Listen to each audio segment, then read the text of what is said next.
Welcome to the Coop Tank. I'm your host, Steve Cooper, coming to you from SuiteRecording in beautiful Mount Laurel, New Jersey.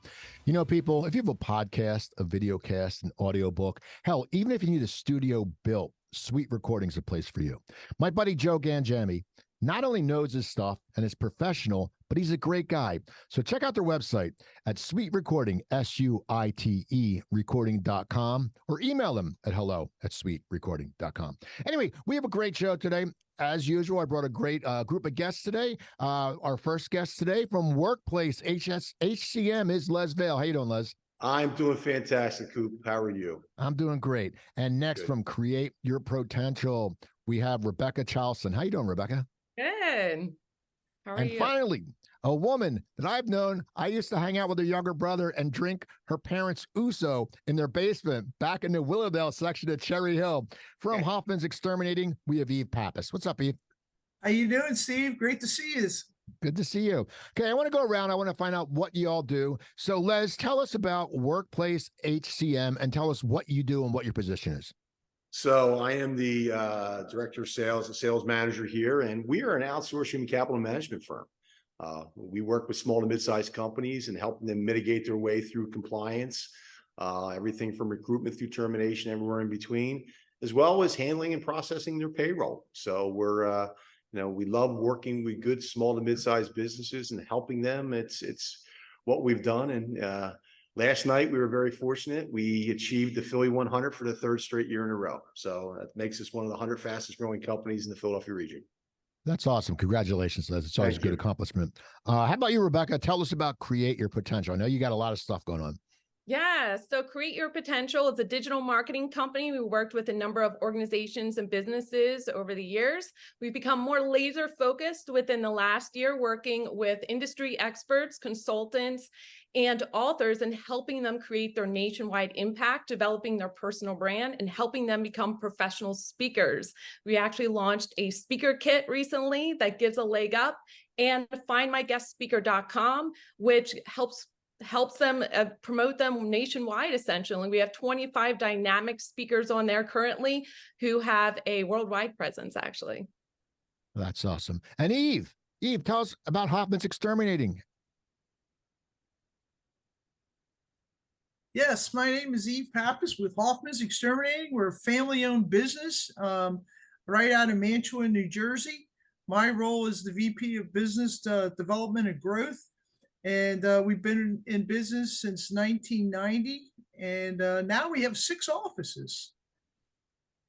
Hey, I got a question for you because, a lot of us grew up with our parents worked the same job for years, okay? And when they got done, they ended up with a watch, and that's just the way it was, But now all of us have had different positions, and Eve's been in and out. But I want to know how you got to what you're doing today. What was your road to your position? And we'll start with you, Les. So for me, as I started my career in the insurance business. I spent 15 years in the insurance business, right up until the mid 90s, when the company I was with, I was a regional vice president for Philadelphia. We got sold. Big company at that time was purchasing a lot of insurance companies. So I switched gears. I got into human capital management. I started with a company called Interpay, and then we got sold. And I ended up in Intuit. We got sold. I ended up at ADP. But then like I said, in 2007, I left and became the CEO of the Gloucester County Chamber of Commerce. And Workplace, believe it or not, was the only company to take me away from ADP. So I could actually say I was a client. So when I left the chamber in 2020, Frank had reached out to me and we were having a conversation, and 3+ years later, here I am and loving life again and having fun doing what I had done for almost 15 years before. How about you, Rebecca? How did you get to where you are right now? So I have about 15 years background in business development. I became a sales trainer working with a company, worked my way up. And then I became one of nationwide layoffs, moved to New Jersey, didn't know anybody, and started networking and getting to know people, Les Vail included, started hosting events and learning the power of personal branding and digital marketing, became self-taught, eventually started actually investing in coaching and training, and now developed my own business. I have a team that works with me. And yeah, so the rest is history. I love teaching on personal branding and networking because, at the end of the day, what you do may change, but you take your personal brand with you. And how about you, Eve? How did you end up at Hoffman's? Because I know you were in extermination when I knew you back in the day. But how did you end up back? How did you end up with Hoffman's? Well, it's a kind of like a funny story because like Bill Hoffman worked for Western Pest Services and I worked for Orkin. And we both were very involved in the New Jersey Pest Control Association. I was Southern Regional Director and he was on one of the committees. And we would always ride up the turnpike together, sharing ideas, and he would ask me, different questions. And so before you know it, our friendship started way back then, and it has continued to grow through the years. Then I retired from working in 2008. Then I helped another family business grow from a $12 million company to a $20 million company in 5 years. And then from there, I launched a product across the United States, primarily more on the East Coast to the Midwest, Allergy Technologies. It was a liner that was impregnated with permethrin that killed bed bugs and dust mites. And then from there, Bill says, Evie, you need to come off the road and kind of join our family. And so we put together a deal, and here we are. And he wanted to grow the business, and I've done it everywhere I've gone. So it just seemed like it was the right fit for both of us. It always fascinates me how people get to where they are, and it's really, this is what I love about the show. But somebody asked me what this show is, and I said basically it's a breakout room with authenticity and honesty. Because a lot of us, we go into breakout rooms, and a lot of times people are blowing smoke up your ass, or they're just bragging about themselves. Okay, so we're going to take a time now not to brag about yourself, and I'll start. But what is a weakness that you have? You have when it comes to business, a weakness that you want to address? Because like for me, I have a hard time saying no. Even if someone sends me a message to be on this show or in my other show, Cooper Talking with our podcast, I hate saying no. Even though I have the right to, I feel guilty. I don't know what it is. Maybe it was my upbringing. But what's a weakness that you have identified and you have to do something about it, and you do take steps to do it? And we'll start with you, Rebecca. So 2 weaknesses. I've had a tendency to be a workaholic and a perfectionist. So that being said, one of my biggest challenges was learning to delegate. I was a one-woman show, just wearing many hats and doing everything myself. And ironically, the reason why, people tend to be a perfectionist or, workaholic is they have to maintain control. And ironically, when I learned to let go of that and trust others and delegate and create a team, I was actually able to scale my business and focus on the bigger vision and impact more people. And how about you, Eve? What's an Eve Pappas weakness she has? Well, I would say, I do spend, similar to what Rebecca says, I spend an awful lot of time working. And it's like you got to keep working on how to create that work balance and the fun time. And my dad always said, you got to work hard and play hard, and it's an ongoing evolution because things are constantly happening. Things get in your way, and you just got to continually prioritize. And as the years have gone on, I've gotten a little bit better at it, because when I joined Hoffman's, I knew in the beginning I was going to be spending a lot of time trying to get things organized and set things up and build teams and do all that. So I would say that, working a lot and Coop, yesterday, someone called me, the president of the National Pest Control Association, and asked me to go ahead and be at large. And I said, what does that mean? And she says, exactly what you've been doing. And I said, all right, I guess we'll talk about it when we get to Hawaii, There you go. How about you, Les? What's a weakness you think you have that you're working on? Pizza. I love pizza. No, I actually, believe it or not, one of the things I work on all the time is it's listening. I've become a student of DISC in the last 10 years, got certified in DISC, and understanding personalities, but I'm that age-driven personality. I'm like Rebecca, I'm a control freak. And sometimes I have you have a tendency, not to listen, or if you do listen, you're not hearing. So I really work hard every day when I'm with somebody is to sit back and listen, take notes. I always try to remember something that, try to make sure that, if I'm talking to you, to make sure that, I write down something I know that you said that was impactful, and it helps me. Doesn't always work, because there's times, like I said, I can go off that way, but I really try to focus on listening. I think that's been one of my a weakness that I've always, especially in the last 10 years, I've tried to really work on it and get better at it. All of us have been in business development. That's what we do. And so we do, and you mentioned it, we do straddle our professional and personal life. That is something that happens. Eve, I know you go to great events like, with Hoffman, you guys are, the Eagles, that's professional, but it's also personal. When you go, when it comes to every day in your personal and professional life, what is a characteristic that you look for in a person that's very important to you? Like me, if I want to be with someone legit and talk to them and hang out with them and do business with them, I'm very big into integrity. That's something I was brought up with. But what's a characteristic that you look for in someone that you want to do business with? And it can be professional or personal, but Eve, what's a characteristic you look in someone? I would say the biggest thing, Coop, would be, our core values that we have. It's like, I'm so passionate about the community and serving others and helping. And if people around my circle really don't want to take part in that, I really don't want to be around them, because I actually want to get up and make a difference in somebody's life every day and do the very best that I can. So that's kind of, and you can figure that out as you're having conversations with folks. Are they really into what it is that you're into or not? Okay. How about you, Les? One of the things, when I'm out every night. So when I'm meeting somebody for the first time, one thing I want eye contact. I want to make sure I look at people straight in their eyes. Okay. Because I want them to know that I am focusing on them and trying to listen to them. But, if they don't look back at me, or they're not, now sometimes you got to be careful, because there are those, introverts that sometimes won't do that. But the other thing is passion. I want people, I like to surround myself with people like Eve. I mean, I've given myself back to the community. I want to help others. I want to be there for others and give back to them. So my circle is made up of people who, really want to give back. And I always look for new people who also want to give back to the community and help others.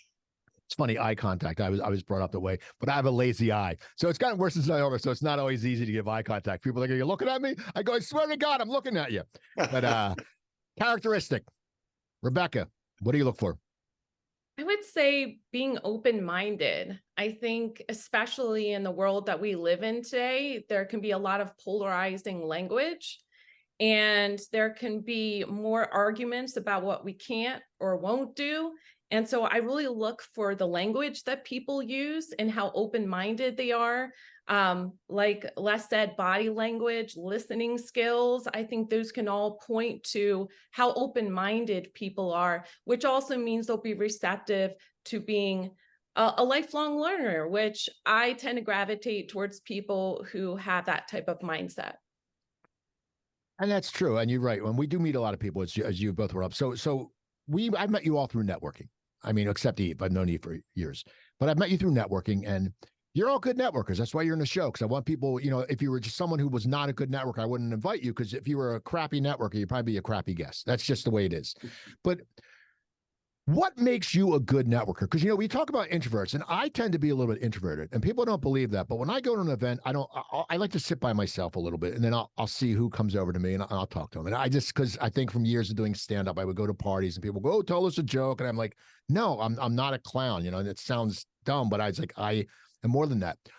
So what makes you a good networker? We're going to start with you, Rebecca, because you go out, you're involved with a lot, and you used to promote networking events. So you really know the ins and outs of networking. And Les will get to you about when you talk about Gloucester County, because that was a lot of networking. But what makes you a good networker, Rebecca? I would say I like to have a connector mindset. And when I'm interacting with people, it's listening. And again, it's looking for trigger words that means something else. People don't come right out and say certain things. It's having that listening heart to kind of understand what people are, what their needs are, and not just who they need to connect to, but also highlighting their strengths. When it comes to personal branding as a strategist, one of the things I like to do is help people recognize their super strengths, as I call them. You mentioned networking. I used to host networking events in New Jersey, and one of the events I did had the theme, "What is your super strength?" And what I did is I helped people connect based on their strengths and not based on their titles or businesses. So we actually had superheroes. Les Vail was a guest speaker at that event, actually. And I still have the I had character a chart. cartoon Yeah. caricature artist there. And one of the things I was doing too was connecting people to local networking organizations, because as an outsider, I recognized how challenging it was. So again, being a connector and helping people recognize their strengths and connecting people to resources based on their strengths or based on what other support they could use. And shout out to Les, because I can attest to him being a listener and being open-minded. He was actually one of the first people who really gravitated to the idea, the new concept I was trying to introduce. And shout out to Les. Thank you so much for having a listener's heart and being a supporter. Hey, how about you, Eve? Because everyone knows Eve Pappas. Everyone knows you. You're everywhere. What makes you a good networker? What is it about Eve? They go, man, we really want to talk to her. Or what makes you good at networking? I really truly believe that, like Les said, you got to look people in the eye, and I think you got to be helpful, and you have to be happy, because people want to be around people that are positive and happy. And like I said, every day I wake up in the morning, I look myself in the mirror, I tell myself how great I am. And I think that's what the key is that being helpful, smile, and having positive energy around yourself. Because, as you know, there's enough stuff out there in this world that can really bring you down. So you got to surround yourself with people like that. And I'm approachable. I think that's what everybody said. No matter what my title is or who I am very approachable to help anybody that comes to me for anything that they need. Yeah, I look at myself in the mirror and I give myself a compliment. My wife goes, "You're full of crap." So then she keeps walking. So how about you, Les? What makes you a good networker? Because you were involved with Gloucester County and they had big networking events, and you've been networking for a long time, and everyone knows you're out and about. But what makes you a good networker? I've always been a firm believer that, you should create and make yourself a center of influence. Most people relate to center of influences as the CPA, the banker, the attorney. Anybody who can help you is a center of influence. And to this day, I focus on really wanting to be that person, the person who, I know a guy, I know a gal, okay, that can help you. I mean, to this day, I get calls every week. Do you know a plumber? I need a plumber. I need an exterminator. I need a marketing person.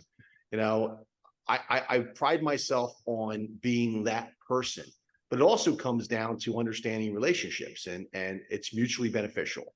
It's not all about, take. I mean, if you're not a giver, you eventually will be called on your stuff and you won't get anything. But if you are willing to help people, okay, that will show. And I just love helping people. I'm passionate about helping others achieve their goals and get there they want to be. And to me, that's the key to successful networking. That and doing your homework, because when you go to these events, the challenge that people have is they walk out with a stack of cards, and then what do you do with all those cards? Okay, to me, it's like, do your homework. Find out in advance who's going to be there. Find the 5 or 6 people that you really want to meet, and then, get introduced to those people. But when you're done, make sure you do some good follow-up and schedule time to meet them away from that. And to me, I think my follow-up is what makes me a really great networker, is the fact that, I'm not there to see everybody. I'm there to see I want to meet everybody, but at some point I'm focused on a certain number of people. And when I leave that event, I sit in my car and I'm sitting, "Pleasure to meet you." I try to put in something that they said to me. Let's schedule time for a cup of coffee. So follow up is key, and that's one of my strong points. You know, it's funny you said something about follow up, and I'm going to ask you this. I wasn't thinking of asking you guys this, but it just popped in my head. I have a little bit of an ego at times, and we all do. And I'm a performer. We're half narcissistic, we're half insecure, so that's what happens. But follow up, okay, etiquette and follow up. I met someone at an event. I met them, and they said, "Oh, we should do a one-on-one sometimes." I said, "Okay, that's no problem. You know, reach out to me." Well, then their assistant calls me, and I was like, no, for me, I'm like, I'm not going to deal with this person. Now, if I have to deal with an assistant, like I was dealing with Frank about something, Les, and he said, can you get in touch with Anastasia? I'm fine with that. But this guy had his assistant call me, and I won't meet with him now. I won't return his call because it's like, you can't take the time to call me. Am I wrong? Or, I mean, how would you follow up in that situation? Rebecca, if you met me at an event, and you said we should meet, would you have your assistant call me, or would you reach out to me or email me? What would you do? So I think you bring up a good point, because there's a fine line between maintaining being personable and genuine, and also delegating and time management. So for somebody like me, I agree with you. Like I wouldn't delegate a very personal and genuine interaction. I wonder if that person, you know, maybe they're just extremely busy or whatnot, but to the person who's receiving that, such as yourself, it does come across disingenuous. And so I can understand. So as far as follow-up goes, yeah, I probably would not have wanted to continue that engagement, or at least not consider that person in my inner circle. I think the key when it comes to growing as a networker is learning your boundaries and learning what buckets people fall in. Because one of the challenges I had was I made myself available to anybody and everybody because I just wanted to help everybody. And Les, you probably know what that's like, right? And that you end up burning out and depleting. So again, there's a fine line between having boundaries, but maintaining that genuine engagement. How about you, Les? What would you do in the situation I was in? You know, I kind of agree with Rebecca. It is a little disingenuous. And listen, I understand there are some people, their schedules are just absolutely crazy, and they need somebody to help them take care of that. And you know, I have made time with people who have done exactly that, but they've also explained, listen, I can't control my schedule. Here's somebody. Me personally, you know, I have an assistant. I make my own appointments. I want to control my calendar. I want to make sure that I'm in front of the people that I want to meet. I mean, I've used Calendly, you know, I use that, but I still want to control my schedule. So if I meet you at an event and you're pushing me off to somebody else to make an appointment, it usually gives me a sign that you're really not interested in what I have. Okay. I'm going to go through the motions, and I'm going to make the appointment. I'm going to try, you know, and schedule time with that person. But, you know, I personally, it's like, to me, you know, I take pride in what I do. I love what I do. And if I'm taking the time to meet with you, I'm going to take the time to make my schedule for you and available to you, and not pawn it off on somebody else. How about you, Eve? Because I saw Eve shaking her head. She was like, "No, I don't want any part of this shit." I know. Well, you know what? If the person doesn't have time for you, you know, to make their own schedule, make their own contact, then I wouldn't have time for them. I mean, I got to be honest with you, Coop. I would have kind of agree with you on that one. When I meet people and I, you know, get their business card and find out a little bit about them, the very next thing that I do is a little bit different from what Les said. I actually do handwritten cards thanking them for, you know, meeting them and saying, you know, if there's somebody that I really think that I want them in my inner circle, then I'll reach out to them and say, hey, let's set up a time where we can grab a cup of coffee or grab lunch or something, so I can really get to understand you and learn more about you and maybe how I can help you with whatever it is that you're doing. Because ultimately, you know, everybody lives somewhere and everybody works somewhere. So in my situation, I just got a phone call this morning from a guy, Tom Grant, who lives in Morristown, that I saw him at Jersey Man. And I don't even belong to Jersey Man, but I was invited to go. And he has an issue at his house. And he said, Evie, can you help me with that? I said, absolutely, Tom, whatever you need. And then he made his lists and whatever. So you just never know when there is somebody that you really can help you and you help them. But you just got to be nice to everybody. But if somebody doesn't want to make their own appointment, then I'm not sure I'd have time for them either. So I kind of agree with you, Coop. All right, good. Hey, Coop, if I could add one thing to what Eve said, because she hit something that's very, very, very important. When you talk about meeting people, you may never do business with them, okay, but you don't know who they know, and they don't know who you know, okay, and that's the key to successful relationships. Is what you want to be that center of influence. So Eve, I agree with you on that one. Yep. Now, all of you are in competitive fields. Let's be honest. All of you are in jobs where there's people doing what you do, and you have to make your niche. So if I'm a possible client, why am I going to pick you? What makes you and your company special? We can say what our company does, which we did earlier. We all know what you do. But what makes you special? What makes you sit there? If I say, you know what, Les, I need to do this. I have this company, I have this company, this company. What are you going to tell me that makes me want to work with you? What makes us different is service. This business that Frank built is built on service. Okay. Yes, our industry, human capital management, there's there's a ton of companies that are into it, big and small. But at the end of the day, where some of the larger companies fail is they've become call centers. My card, I have my cell phone number on my card. I want to know when there is a problem. Okay. I want to know if there is an issue. And I'll tell you this story. So I have a client, he has a commercial cleaning company down in Gloucester County. He likes his checks there Thursday night because his employees start at 6 when you're out of your office. Okay. Because Friday's payday. So this is really a Christmas vacation story. If you remember the Jelly in a Month bonus club that came in, he calls me at like 4:30, says the courier isn't here. Okay. I'm like, all right, let me call you right back. I call the courier. The courier says, oh, it was delivered. And I said, well, he doesn't have it, so we don't know where it's at.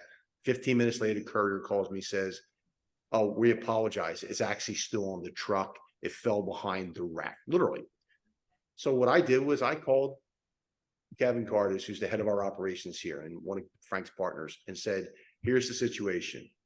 Kevin forwarded that payroll, redid it. I came, I picked it up, I delivered it to him. Problem solved. Okay. This employees get his checks at 6:30 instead of 4:35. Yes. But they got them that day so they could cash in Friday before they came into work. To me, service is king. And I know Hoffman and, Bill very well. Service is king with you guys. I mean, and Rebecca, I've known her, since she's come here. Service is, if you give good quality service, people will want to work with you. And that's what I think separates us from our competition, is the level of service. You call my office, there is no automated voicemail system. There's a live person that answers your phone and directs you right to where you need to be. Okay. How about you, Rebecca? I would say our biggest strength, what I instill with my team and with myself, is empathy. I personally, as a growing entrepreneur, I met Les, I would say about 8 years ago. And ever since then, I've had setbacks, and I've had gone through challenges that every business owner has gone through. And I've also experienced what bad service looks like when people do not have good service that I hire for. And so I've curated my experience to provide a level of service and efficiency. So as a digital marketing company, we do social media management, graphic design, website design, podcast setup, all these things. And there's, like you said, there's a lot of people who do that out there, but there's not necessarily reliable and people who really take the time to get to know their clients. So, and to share a little story background about myself, I actually co-authored a book called Women Who Rise back in 2020. Ironically, it was published. And in one of the chapters, I share how my challenges in the past and limiting beliefs kept me from creating my full potential, hence the name. And I share my story and setbacks and challenges from a place of empathy so that people understand that I'm right along with them in this ride called life. Like, we don't want to talk at you or work for you. We want to work with you and have conversations with you and provide a service that really helps elevate your personal brand. How about you, Eve? What makes Hoffman? I met Bill. He's great. What makes you guys different? Why am I going to do business with you? If I have ants, if I have fire ants in my backyard, why am I calling you, Eve Pappas? I got lantern flies. How am I getting rid of them? I need someone. Why am I calling Hoffman? Well, it's all about relationships. And I guess I got like 4 key words. It's relationships, it's our people, it's our service, and it's our partnerships. And all that rolled into one. That's the company that I want to work for, and that's what my customers are looking for. So that's pretty much it in a nutshell.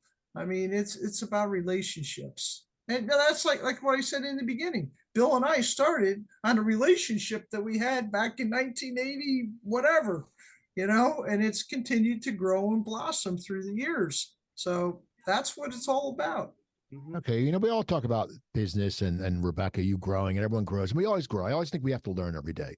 Every day we can learn, and we have to learn something important. Like for me, when I started this show, okay, the Coop Tank, originally it was a one-on-one interview, and I've done over 1,000 interviews with celebrities one-on-one for my other podcast, Cooper Talk. But I had to learn how to sit there and moderate a group like this. And I look into it, and it's intimidating at first because you don't know. You want people to be, excited. You want people to engage. So that was something I learned in the last 6 months. What is something you've learned in the last 6 months that you may have thought may have been challenging, but when you really got to it and you got in a groove, like, now I do this, it's fine.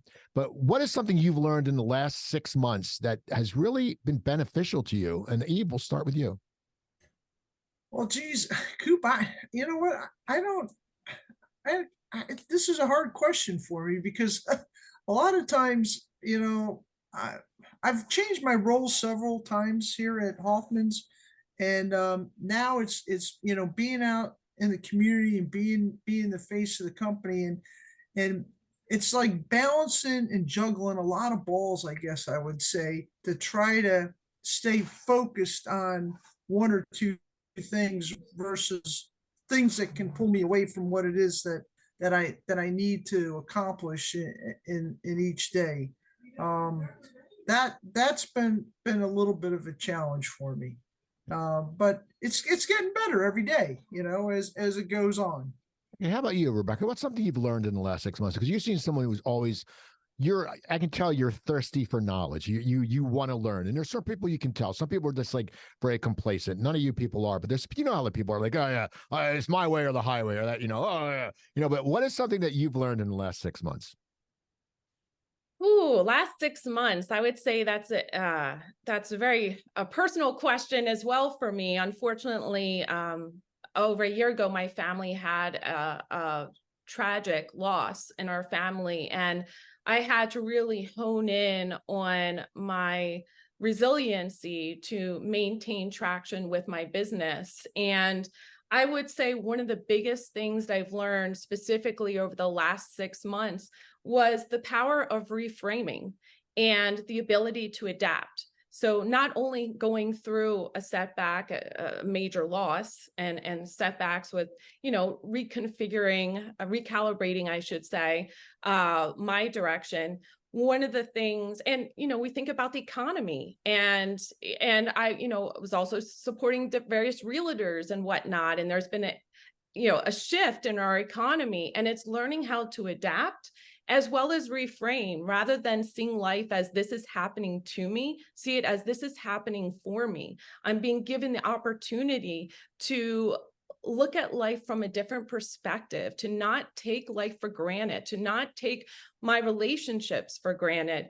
And it gave me a renewed sense of purpose for my business and desire to help others who have a resilient story and who want to create their potential in a dynamic way. And that's actually how findmyguestspeaker.com came into being, was through a renewed sense of passion and wanting to support people from a place of reminding people to be resilient.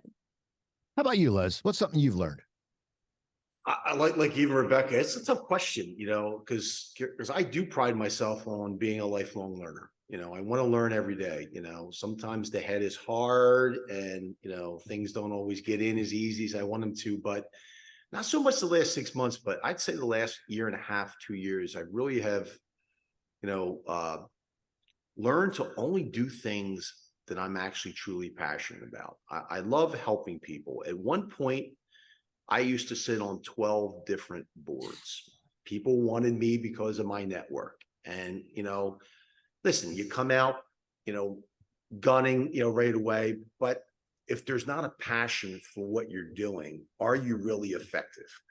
And for me, I really, in the last couple of years, have really looked hard at that and said, what is my connection to this organization? What is my connection to this business?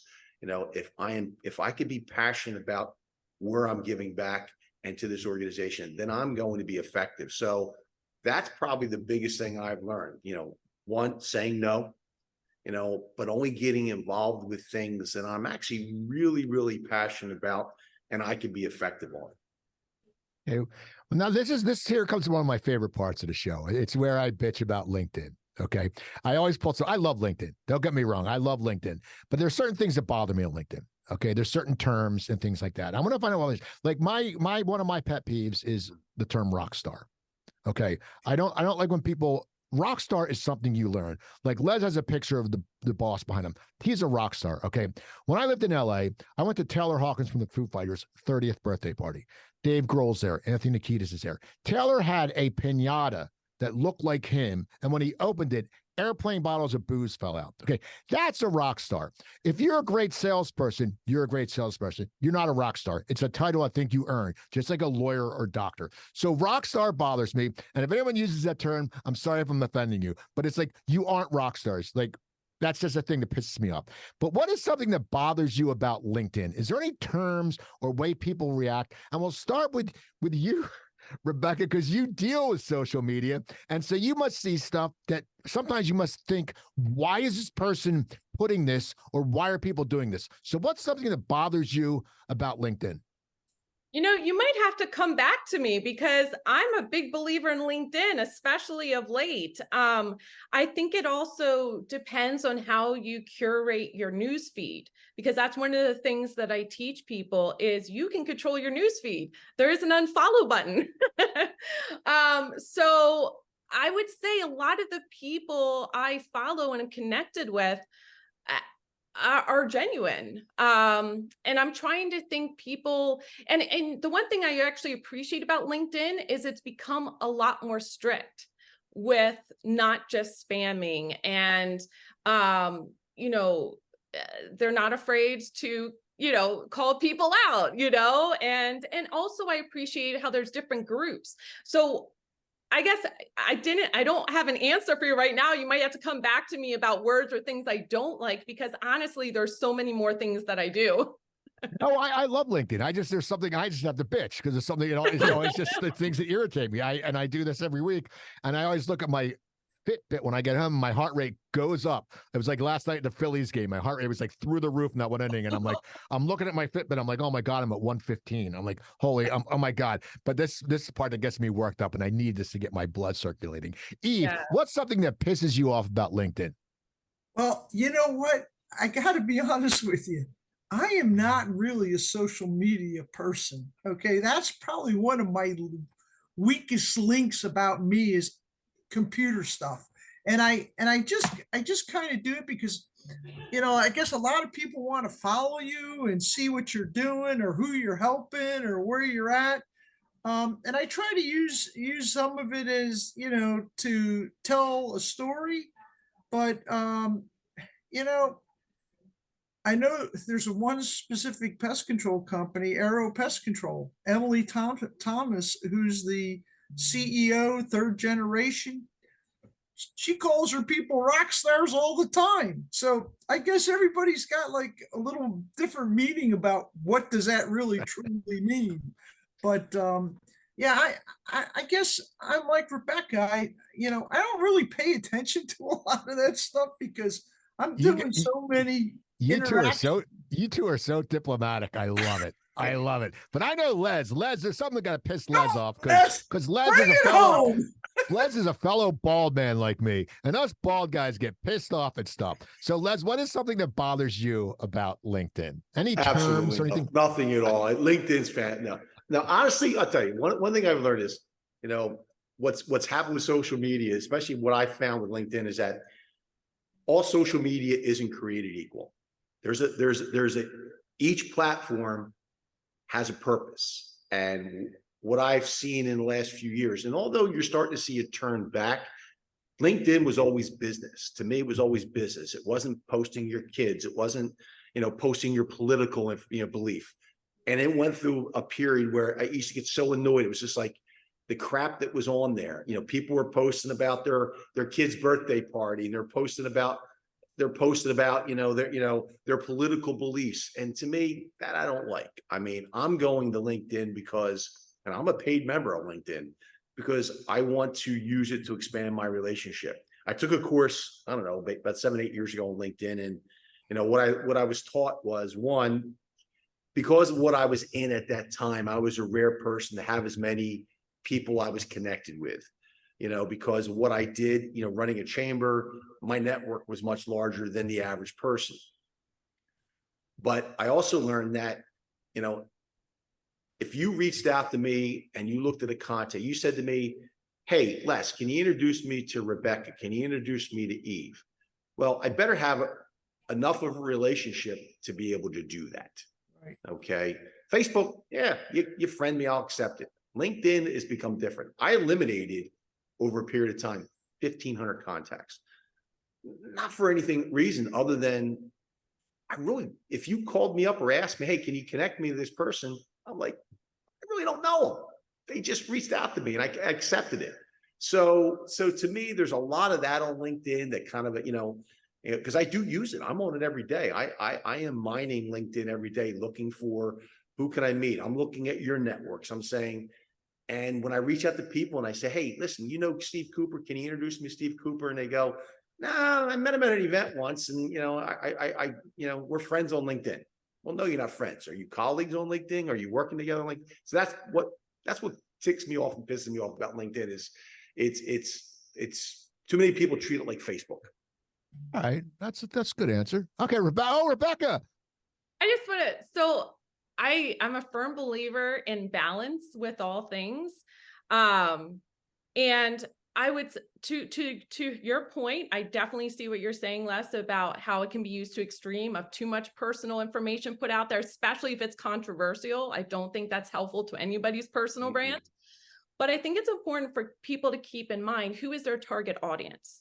So for example, the woman that you mentioned who talks to people saying rock star, that may be the language of her target audience. Mm-hmm. You may not be her target audience. Right, so exactly. Yeah. Right. And it propels you, which is fine, because I think there's a fine, as long as it's not using offensive names or language, right? I think that should definitely not be allowed on social media. But to that point, I think it's important. And this is one of the things I do when I have my strategy sessions with people is helping them understand who their target audience, what is their customer avatar, what is the language, what are the thoughts, what are the feelings, what are the experiences of your target audience, because you're going to want to make sure your language attracts those people. Okay. Rebecca, that's an excellent advice, because that is so true, because in Emily's situation, she's the CEO of her company. However, they have their own arrow thing, LinkedIn page and Facebook page. But however, she has her own, and that's what she calls her employees as rock stars. And I guess it kind of gets them fired up and motivated. And I know, but I've interviewed a lot of rock stars, so it always bothers me. I know that's I'm like, you're not, going to a business lunch doesn't make you a rock star. A pinata that looks like you full of liquor bottles makes you a rock star. So, it's funny, Coop, I can't remember the brand, but there's a commercial out there that has, I think it's Paul Stanley from Kiss and other ones who they're coming into the boardrooms and they say rock star and they come walking in the door. Yeah, I see the commercial. It always makes, because I would talk about it and I love that. That was it was during the Super Bowl. Okay, so here's something I always do for the viewers and the listeners. Started off by saying I don't really read business books. I read Malcolm Gladwell, The Tipping Point. And that was like 15 years ago or whatever, a long time ago. I don't read business books, but I like to find out what you're reading or a business book that made a difference, because a lot of people love them. And I know a lot of people mentioned The Go-Giver and different books. But what's a book that you've read recently or in your past, a business book, if you've read one, and if it was like a autobiography about Motley Crue, that's cool too. But what's a business book that you've read that sticks out or that you're reading now that's helping you? And we'll start with you, Rebecca. Oh, come back to me, because there's so many of them. I need to think about it. Okay. How about you, Les? Blue Ocean Strategies. Great book, because it actually will, I'm on it for the third time reading it, because every time, the first time I read it, I have to, my brain needs more. But every time I've gone back, I've learned something new. But it's about taking your business, how are you different? Taking, they call it moving from the red ocean, which is what everybody's in, to that blue ocean where only a few companies get to, and not being the cheapest, but having a good product and a mindset and a delivery and a marketing plan to do it. So Blue Ocean Strategies, it's a great book. Okay. How about you, Eve? It would be The Hard Ask by Laura Fredericks. I personally met her 3 or 4 years ago. This is her 7th book she wrote, and she was originally from Philadelphia area, but she did a lot of fundraising for Pace University. And she actually teaches you, if you really want something, you have to be kind of direct about it and not beat around the bush, but also have the answers of the responses that you might get from that individual. So one of the things that she said was she asked this gentleman for $20 million. And she told him all the reasons why that the university needed this money and so on and so forth. And then there was silence. And then she went ahead and just asked him, is there something that I can help you with that maybe I didn't explain to you correctly, that where the money is going to go? And the guy looked at her and said, no, I just have to find out what account I'm going to take the money out to give you to go ahead and get what it is you want. And it's so I'm reading her book. I was at her book signing that she had in Philadelphia at the Fiddler Club downtown, and it's a great book. And she's a dynamic speaker, and so I would advise anybody to get that. How about Mel? We're back to you, Rebecca. We got 2 good books. We're back to you. I would say of all the ones I've read over the years, Atomic Habits is extremely powerful, especially over, I would say, within the last couple years, as I've been working on scaling my business. James Clear is the author. I actually looked up one of his quotes that really, I would say, represents why it's made such an impact for me. Goals are about the results you want to achieve. Systems are about the processes that lead to those results. So especially with coming up on New Year's, and people tend to be prioritizing and creating their goals for the next year. it's not just creating the goals, but what are the habits and the small steps you're going to take and implement on a daily basis to get to those bigger goals to create the outcomes you want. So for an example, and there's so many, when I first picked up the book, I was like, oh my gosh, okay, here we go. Some more, what I'm not doing, what I should be doing. But what I loved is he comes from a place of empathy, and I relate to that, and very practical ways that you can create reminders and repeatable steps. They say it takes 2 weeks to create a habit. But he really breaks it down on how those habits are formed and how it can be applied to your life. Okay. Well, here's my final question. I always end with this question, and I think because it's all of you have insight. You all have business knowledge, and you have good insight. Let's say someone is getting out of, I don't know, trade school or college or high school. They're starting their career. As my mom would say, they're bright-eyed and bushy-tailed. Okay, they're starting this career, this journey into the work life. Okay, it may not be their long career, met the long-term goals, but they're starting something. What is some advice that you would give to someone who comes up to you and says, hey, what do I need to know? Like, I'm going out. I've been in high school and college. I'm going out on my own. What do I need to know? And we'll start with you, Les. What is some advice you would give to someone? Well, so I have actually had this talk with many college students and high school students. They're coming out of college, and I've done this at Rowan College, South Jersey. And first thing they're looking for is, I want to make money. I want to make money. I want to make money. Well, when you're looking for a job, when you look at anybody's list, money is usually about fourth or fifth on the list.